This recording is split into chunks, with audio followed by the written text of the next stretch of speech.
Tugas kamu kok gak ada yang selesai? Dih, kurus amat sih lo.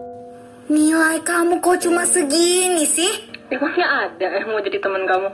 Sekarang pergi sana. Ayo cepetan.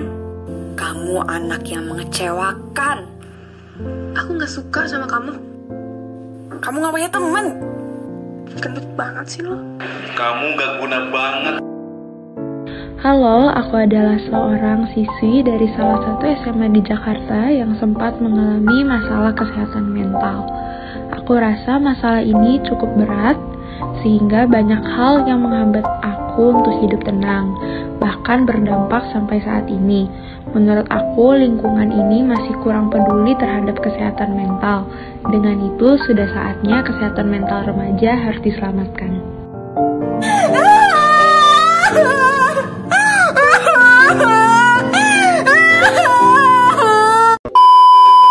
Menurut penelitian selama pandemi COVID-19, 1 dari 4 siswa mengalami masalah kesehatan mental. Menurut riset kesehatan dasar tahun 2018, prevalensi gangguan mental emosional pada remaja berusia lebih dari 15 tahun adalah 9,8%. Kesehatan mental merupakan keadaan di mana manusia bisa menyadari potensi yang dimiliki, mampu menanggulangi tekanan hidup normal, produktif, dan mampu memberikan kontribusi bagi lingkungan hidupnya. Tentu, tidak semua manusia bisa memiliki keadaan mental yang sehat. Gangguan mental ini bukan hanya dirasakan oleh manusia dewasa, melainkan anak-anak, bahkan remaja pun bisa merasakannya. Remaja memang tak luput dari masalah gangguan kesehatan mental. Ketidakpastian akan hari esok, kecemasan akan kesehatan diri dan keluarga, karantina di rumah, dan pembelajaran jarak jauh merupakan penyebab dari terganggunya kesejahteraan mental para remaja. Mental yang terganggu menyebabkan remaja menjadi cepat bosan, gampang emosi, stres, hingga munculnya keinginan untuk bunuh diri. Tentunya ini adalah permasalahan serius yang harus kita perhatikan. Berdasarkan data kuesioner hasil survei yang telah kami lakukan, yang mendapatkan 214 responden, 85% responden diantaranya mengalami gangguan kesehatan mental. Dan penyebabnya paling banyak dikarenakan permasalahan sekolah sebesar 65,9%, permasalahan keluarga sebesar 58,4%, permasalahan pertemanan sebesar 38,3%, dan permasalahan ekonomi sebanyak 3%. Dari banyaknya responden yang mengalami gangguan kesehatan mental selama pandemi, sebanyak 68,7%-nya belum mendapatkan penanganan sama sekali. Lalu hal apa yang biasa mereka lakukan untuk menghadapi permasalahan ini? Pada bagian ini, responden dapat memilih lebih dari satu cara.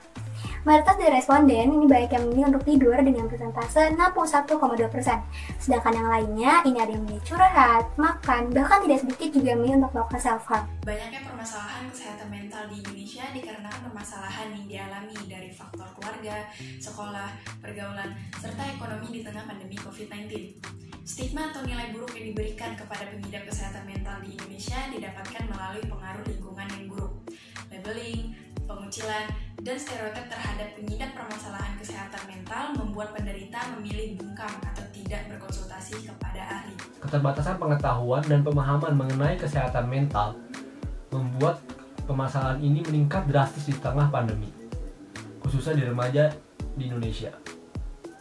Maka dari itu, mereka membutuhkan sarana konsultasi seperti bersihkan teman sebaya maupun tenaga profesional untuk mengurangi beban yang mereka miliki dan mengetahui penyebab daripada permasalahan tersebut dan bagaimana cara menanganinya.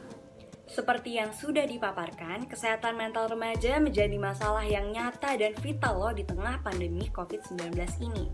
Nah, kita nggak bisa tinggal diam nih teman-teman. Untuk itu, dengan menggunakan Design Thinking, kami dari kelompok 20 Future Agile Leader Program memiliki sebuah inovasi berupa aplikasi Permen, peduli remaja, peduli mental dengan berbagai fitur yang diharapkan dapat menyelesaikan permasalahan kesehatan mental yang dihadapi oleh para remaja. Berikut ini adalah penjelasannya. Fitur yang pertama adalah Quotes, di mana ini adalah tampilan pertama saat kita membuka aplikasi Permen yang berisi mengenai quotes yang inspiratif dan penyemangat. Fitur yang kedua adalah Counseling, sebagai wadah gratis untuk melakukan konseling dengan psikolog. Fitur yang ketiga adalah Infografis, yang berisi informasi mengenai kesehatan mental. Jika ada yang didiagnosis maka terfokus pada penyakit yang didiagnosis tersebut. Fitur keempat, group chat, digunakan untuk berkomunikasi dengan orang-orang yang memiliki permasalahan kesehatan mental. Bagian ini memiliki fitur video call dan nonton bareng yang bertujuan untuk menghilangkan rasa kesepian. Fitur kelima, daily mood tracker, menuliskan ataupun menceritakan aktivitas yang telah dilakukan pada hari itu. Setelah mengisi, maka akan muncul quotes yang sesuai dengan suasana hati. Fitur keenam, self-harm tracker, digunakan untuk membantu mengelola dan melacak orang yang melakukan self-harm. Akan mendapatkan apresiasi jika tidak melakukan self-harm. Fitur yang ketujuh adalah game sederhana seperti game rawat tanaman, tic-tac-toe, mewarnai, dress up yang bertujuan untuk mengatasi stres. Yang kedelapan adalah fitur relaksasi atau meditasi seperti Get Calm yang menyediakan instruksi dan juga musik meditasi. Yang kesembilan adalah call center darurat yang bertujuan untuk melaporkan permasalahan sesuai dengan kategori. Di antaranya adalah suicidal, suicide, atom, manic episode, panik, dan lain-lain. Yang ke-10 adalah e-book yang bertujuan untuk memberikan edukasi seputaran kesehatan mental.